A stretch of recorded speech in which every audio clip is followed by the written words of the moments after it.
Hi, I'm Alex and welcome to Dreams of Green. We're here on our 10-acre property just outside of Kyogle in northern New South Wales, Australia.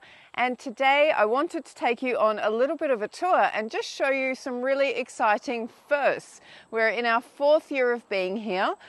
We started with, the big veggie patch and then unfortunately we went through a few heat waves. We're only on tank water, and so that's when I decided to start planting trees.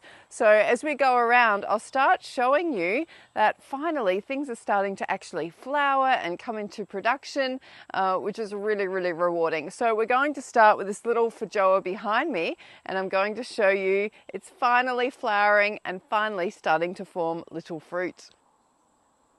So these little feijoa bushes, which are only about 1.5 meters tall, have just started flowering, and look at that. Isn't that absolutely magnificent? I think they're the prettiest little flowers.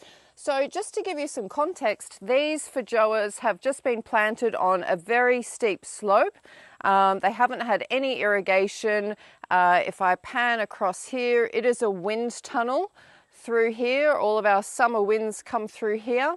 And these have just been planted to try and help things out. And what I've noticed is that the trees that are underneath these sacrificial tepu trees, which provide great fodder for the next door neighbour's animals as well, these are going to be cut down at a later date. I'll heavily prune them and provide these feijoa trees. So I've got the feijoas alternating with Photinia just to create a nice hedge. And what I've noticed is definitely the feijoas that are in and around these tepus are fruiting and are that much healthier than the ones that are more exposed. So I'll show you those along. So it's just an interesting experiment. So this feijoa, you can see that flower's just dying off now. And here we have, if I can get that into focus for you, the first of the little fruit that are starting to form. Now, if you've watched any of my previous videos, you know I love collecting seed and propagating things myself in my little backyard nursery. So this is why it's so exciting, starting to have these firsts. I can start collecting seeds and cuttings from plants on our own property that are already proven to thrive on neglect, and they're already adapted to our local microclimate and soil. So as I walk along here, I'll go onto this tepu. These have started flowering as well. So these again will just be pruned back heavily to create mulch. So I'm really looking forward to, as I said, these are a nitrogen fixer, very fast growing. You can see the size of this one here as well. And as I continue along these rows, you can see this feijoa is not near the tepu. It's not even 1 meter tall, and to be honest, it's struggling. So you can see another Photinia here.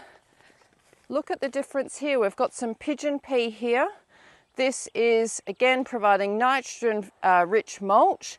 It's providing some protection, and you can see that this feijoa here is much healthier again compared to this one, which is kind of out in the open. Even though feijoas are great to plant as an edible firebreak, which is one of the reasons I've planted them kind of along the boundary fence, they don't typically like wind, which is what I've read. So that's why I've kind of interplanted with the Photinia hedge here, which just continues along from our main existing Photinia hedge, which was here when we moved in. So that's going to help, again, just provide some nice wind protection in between these feijoas. And then basically once they get up, I'll just have a nice fire resistant hedge along the fence line. So these will all be pruned once they start getting up. So now we're going to head down. We've just left the flowers here. We've mown a lot of other things. We've left the flowers here just for the bees, but we'll come and mow all of this area. We've got another year of first because I have propagated this strawberry guava from seed, and I'm going to take you down to the nursery and show you that my seedling strawberry guavas are actually flowering. So we're going to get fruit from seeds I've propagated from this very tree that again has received no attention whatsoever, And this was one of the first ones I planted along with the feijoas, just because I wanted super hardy species, because we do get obviously 40 degrees Celsius heat waves that come through. At the moment it's a beautiful overcast day. We've had lots of rain in spring, which is unusual. We've got a pomegranate here. Sadly we had some storms come through. I wanted to show you the beautiful flowers. I'll try and post some photos for you of the flowers. But this has not received any attention either, but it's really enjoying being directly next to this pigeon pea, and I'll keep cutting that back and just pop the mulch underneath the tree. So it's definitely enjoying having that relationship with that nitrogen fixing pioneer tree next to it. And you can see the pigeon pea, they're short term, so they've got a deep taproot. They blow over with the wind, but that's fine. We'll cut all this back and mulch all of our target species or fruit trees. The other one is, which I'm very excited about, is this ice cream bean. So this is another nitrogen fixing tree, really quick growing, and this, all of them have started flowering this year, and this is what I'm excited about. So these are the ice cream bean pods, which are just starting to form. You can see those are the flowers that are drying up, falling off now, leaving back these like a velvet pod. So inside it will be filled with the equivalent of a vanilla tasting fairy floss. So I'm not going to let all of these produce pods, but this has been a great shade tree to help shelter this area. Again, we get winds funneling through here that then funnel through into the house and carport, making it very unpleasant.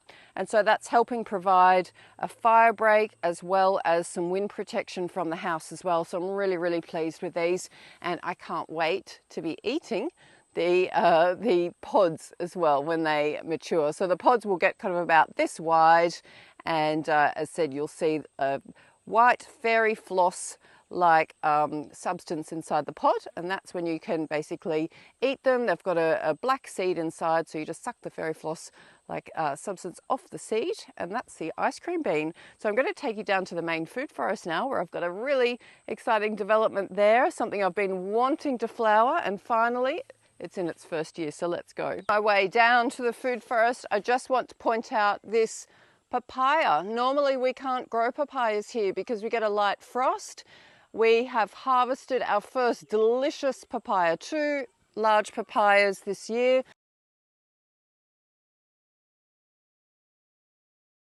It survived the winter because I grew this lab bean.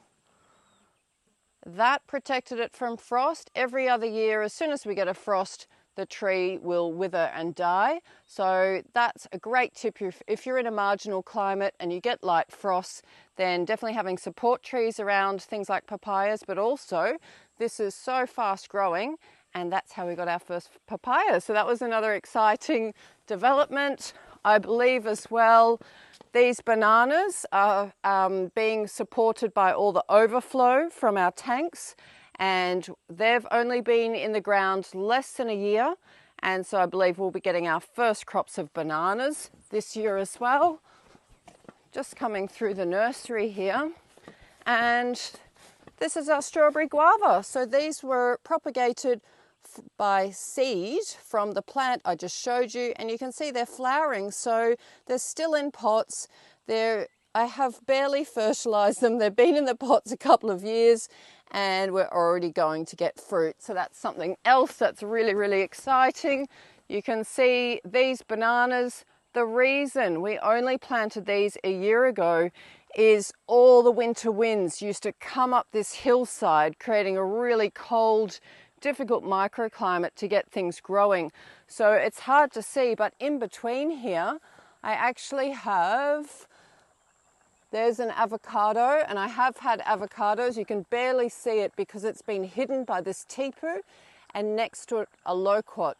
So what happened when I first planted these avocados, I had to build big shade houses out of tomato stakes and shade cloth, because I really didn't know about planting lots of support trees and pioneer trees around my target species.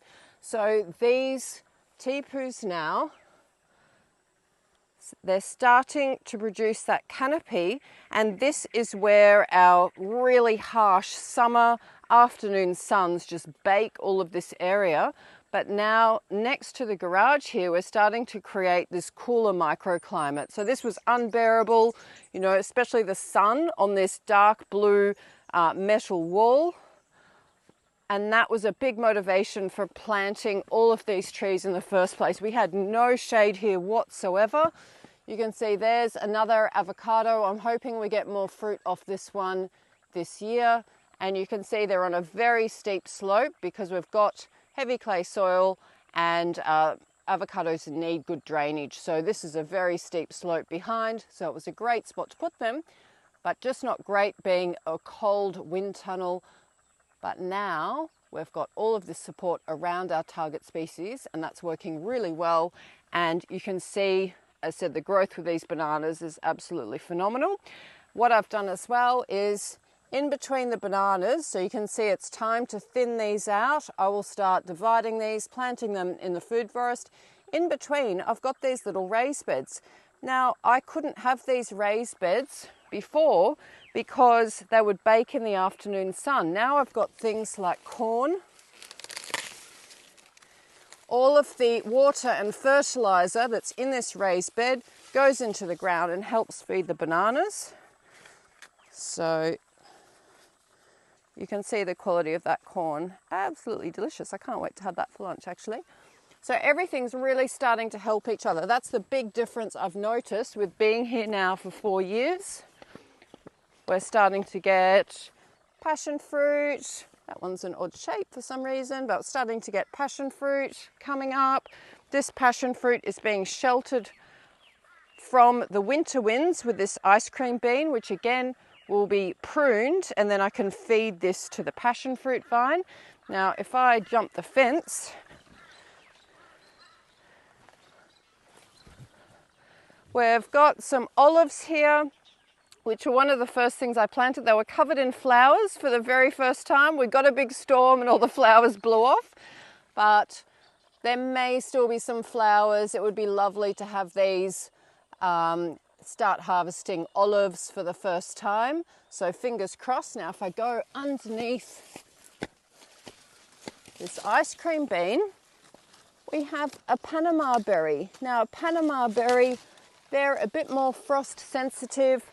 I tried planting one with no protection. It did not do well, but now you can see they're covered in flowers.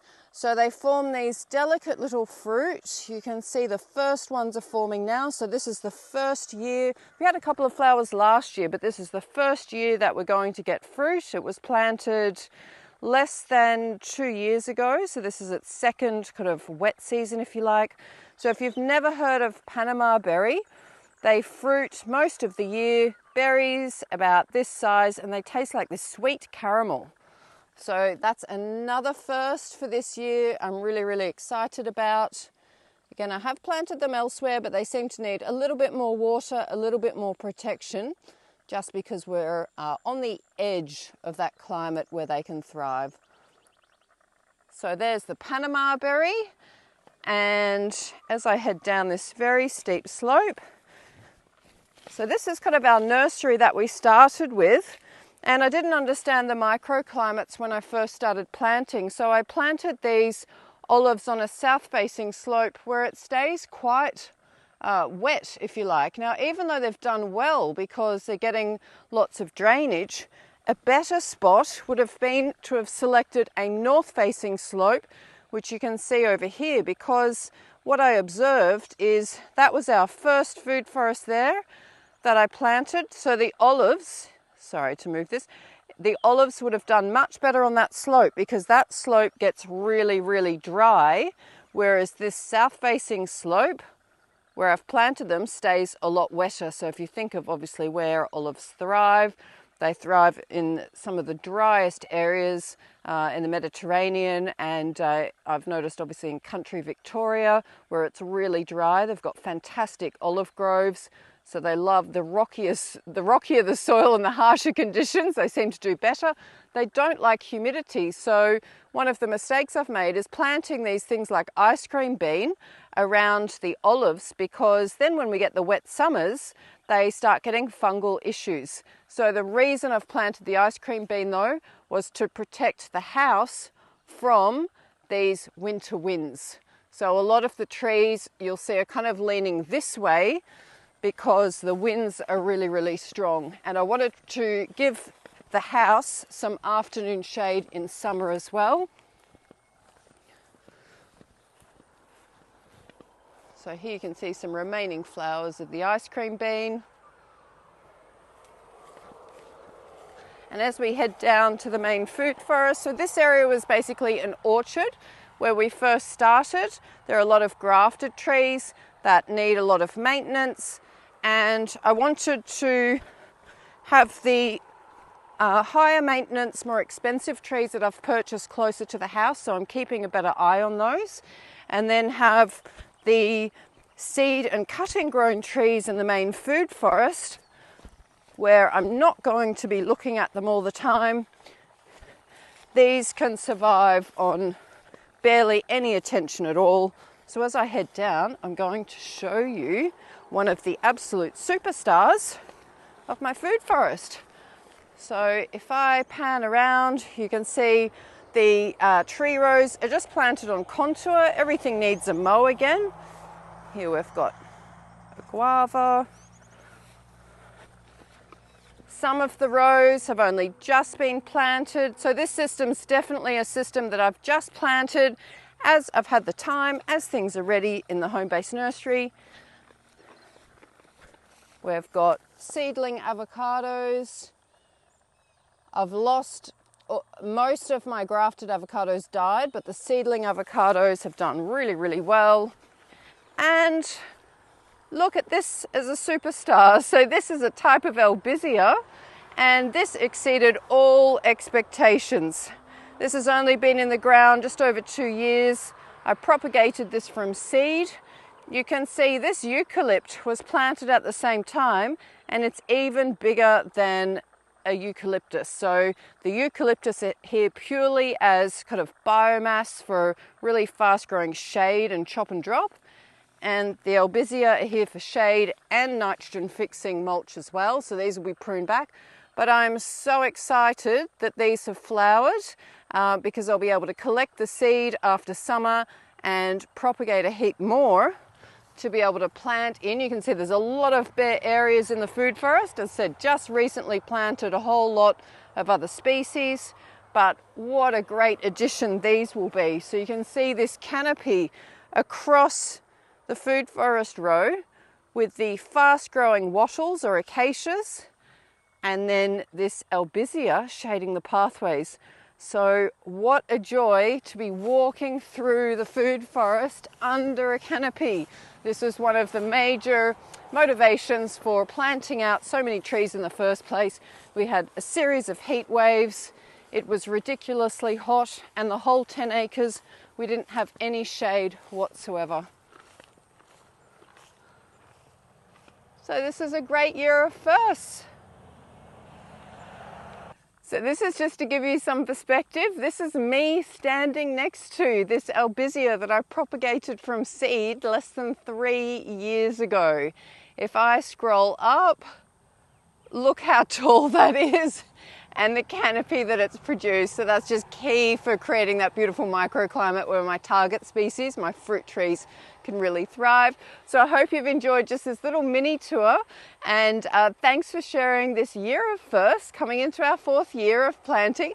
And be sure to check out the links below too for upcoming events, property tours, things like that. And if you've enjoyed, please like, share and subscribe. Thanks for watching, and I'll see you in the next one. Take care. Bye.